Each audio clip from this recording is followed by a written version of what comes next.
Halo semua, kalian pernah penasaran nggak cara pembikinan pin lantai fiber itu kayak gimana sih? Yang pastinya ringan, tahan banting, tahan air, anti rayap juga tuh.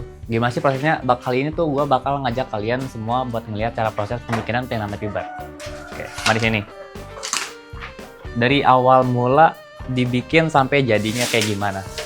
Gue bakal tunjukin sini apa saja sih bahan yang dipakai buat jadi sekuat ini gitu. Pertama dari sini ada cairan yang utama itu resin. Di sini kita pakai resin, terus dicampurin lagi catnya juga dicampurin situ. Terus ada juga serat kacanya tuh yang bikin makin kuat lagi. Jadi di sini ada lagi pengadukan cat supaya merata. Karena ini warna custom ya harus diaduk juga gitu sesuai warna yang diinginkan.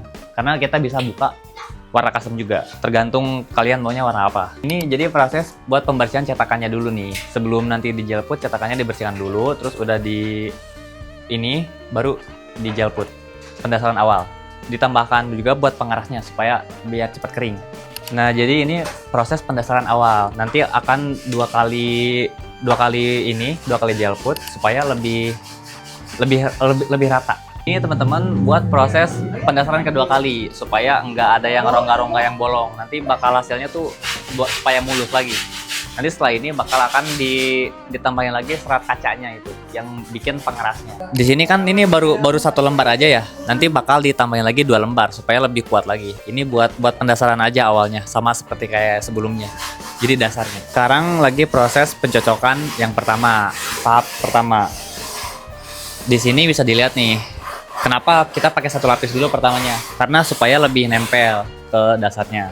Karena kalau sekaligus langsung 3 lapis atau langsung 2 lapis itu nggak bakal maksimal hasilnya.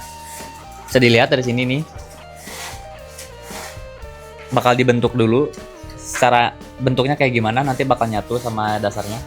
Nanti bakal lebih presisi lagi, lebih rapi. Jadi kan tadi proses yang pertama udah beres tuh, udah ngebentuk. Sekarang proses yang kedua, sekaligus langsung pakai matnya 2 lapis. Nah, di sini bakal dicocok lagi nih, step terakhirnya ini.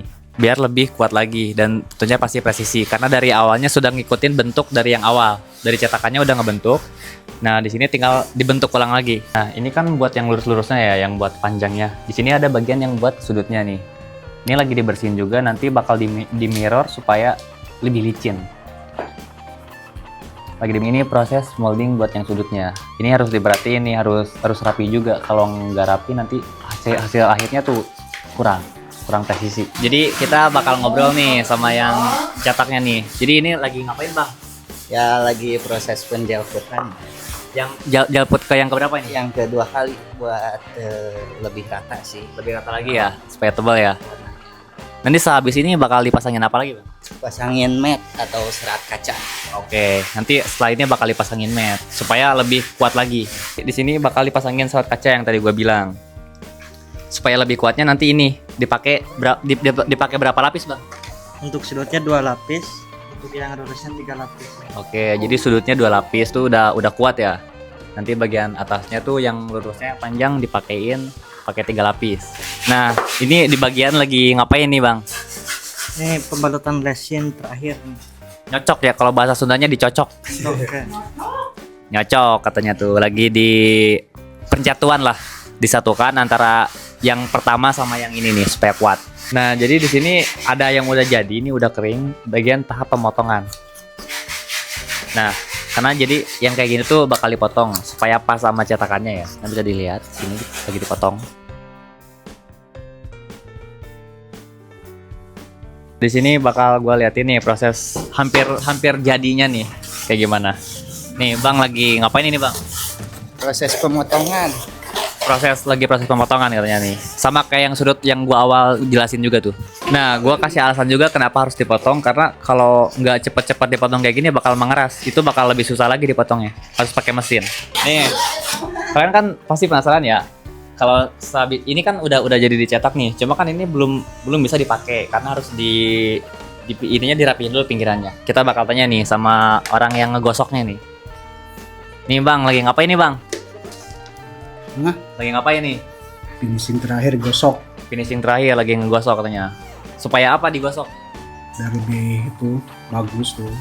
Biar rata ya. Nah, biar presisi juga ya, biar bagus. Oke. Ini habis ini bakal dibersihin ya. Ini proses lagi ngegosok supaya enggak ini sih, biar bagus lagi, lebih rata, lebih presisi. Nah, jadi di sini selain gua yang ngecek, ada juga nih abang kantung gua yang bakal ngecek juga biar lebih oke lagi.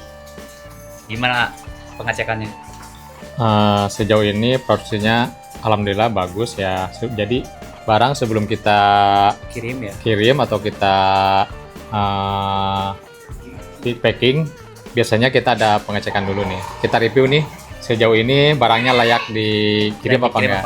Kalau misalkan tidak layak dikirim, maka kita akan revisi kembali. Oke, mungkin itu proses pengecekannya seperti itu. Pasti bakal ada step lanjutnya lagi sebelum di packing nanti. Kita bakal tunjukin juga.